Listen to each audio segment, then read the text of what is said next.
রামেশার বিচার নিয়ে কোনো তামসা করা হোক, এটা আমরা চাই।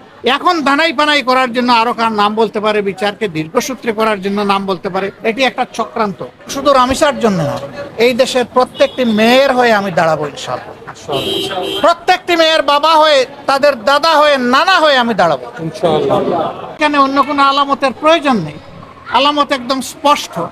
সে এবং তার স্ত্রী এখান থেকে কোনোভাবেই রক্ষা পেতে পারে না। এই দুইজনকেই বিচারের আওতায় আনতে হবে। এখন দানাই পানাই করার জন্য আরো কার নাম বলতে পারে, বিচারকে দীর্ঘসূত্রে করার জন্য নাম বলতে পারে, এটি একটা চক্রান্ত।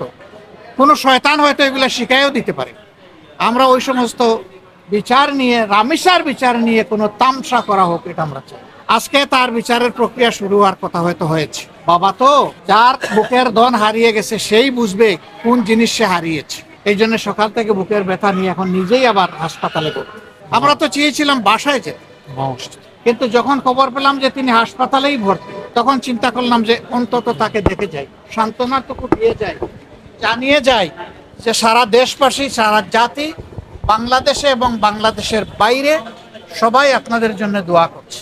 উনি বড় আক্ষেপ করে বললেন যে এই দোয়া কি চেয়েছিলাম এইভাবে? আমি বললাম না, এইভাবে চান নাই, কিন্তু আপনি যা চাইছেন তার চাইতে এই ক্ষেত্রে আল্লাহ আপাতত আপনাকে বেশি দিয়েছে। এরকম বহু মানুষ দুনিয়া থেকে বিদায় নেয়। কেউ অন্যের মেয়ের জন্য চোখের পানি ফেলে না। আমার তো পড়েছে, এবং আমি বিশ্বাস করি আমার মতো লাখো মানুষের পড়েছে।